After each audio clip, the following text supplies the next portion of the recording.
tous, Fabrice Kefelec. Je suis le principal du collège de Bouilloux-sur-Boutonne et je suis aussi le co-animateur du CLE Sud 79 Sud de Sèvres avec Monsieur Pouplin qui est ici présent, qui est directeur du Super U de Mel. Au collège, en fait, c'est une action qu'on a plutôt mis en place au sein du collège et pas forcément sur l'ensemble du CLE. On est parti de 2 constats. Le premier constat, c'est le fait qu'on doit accompagner nos élèves dans l'insertion professionnelle. Et comment les aider également, donc du coup, à se préparer à un entretien d'embauche, par exemple, et par exemple aussi, dans un premier temps, à réaliser un CV. Alors en 3e, c'est pas simple, parce qu'ils n'ont pas beaucoup d'expérience, effectivement, professionnelle, et on a pensé mettre en avant plutôt leurs compétences psychosociales. Donc les soft skills, dont on entend parler régulièrement, je pense que tout le monde dans l'Assemblée en a déjà entendu parler. Alors pourquoi mettre en avant les soft skills? Parce qu'on part sur le fait également, le constat que les jeunes vont changer d'emploi durant leur carrière et qu'on est aussi sur une obsolescence de plus en plus importante des compétences professionnelles. À partir de là, sur quels critères se font les embauches et les sélections? Bien davantage sur les compétences acquises tout au long de notre vie finalement. Et ça commence dès la vie de collégien. Donc effectivement, l'empathie, on peut peut-être pas demander cette compétence, cette soft skills aux collégiens, on peut nous la développer en tant qu'adultes, mais le travail collaboratif, la créativité, le travail en équipe, c'est des choses que réalisent déjà nos élèves de 3e. Donc on a voulu mettre en avant toutes ces compétences-là, donc grâce à un référentiel de soft skills qu'on a trouvé, mais en fait il n'y a pas véritablement de référentiel qui existe. Et donc on l'a établi au sein du collège par rapport aux différentes actions menées tout au long de l'année auprès de nos élèves de 4e et de 3e.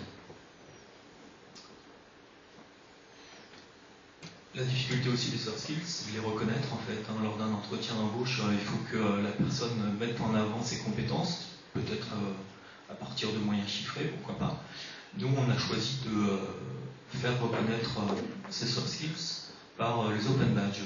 Donc un badge, c'est pas un badge physique, c'est un badge numérique dans lequel donc l'élève va pouvoir mettre ce qu'il a fait, ce qu'il a réalisé. Donc il va par exemple avoir un badge au niveau de son entreprise lorsqu'il a effectué son stage, mais ensuite dedans il va détailler effectivement ce qu'il a pu observer au sein de l'entreprise.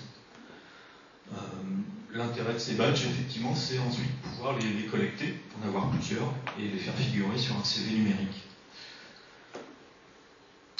Voilà, alors les badges, c'est quelque chose qui, en plus, nous intéressait dans le cadre de la reconnaissance. On n'est pas en fait ici en train de demander une validation de compétences, mais on estime que l'élève, s'il demande son badge, on lui reconnaît la compétence. Donc c'est une démarche qui est inverse, mais qui est assez intéressante à travailler auprès des élèves. Donc si l'élève dit qu'il a telle compétence de travailler en équipe, on lui dit oui, ok, tu as la compétence, mais prouve-le-nous grâce à des preuves donc, qui vient inscrire dans le fichier numérique, donc dans le badge en lui-même. C'est à lui d'apporter systématiquement la preuve de cette compétence.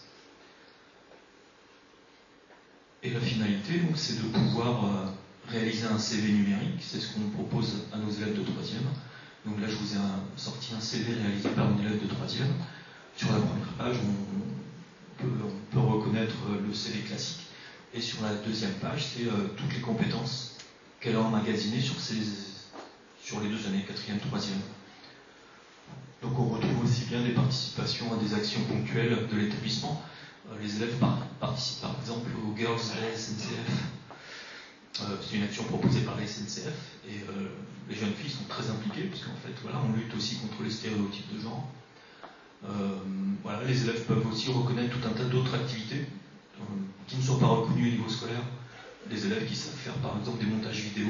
Moi je ne sais pas le faire, il y a des élèves qui savent très bien le faire, pourquoi pas le mettre en avant au moyen d'un badge.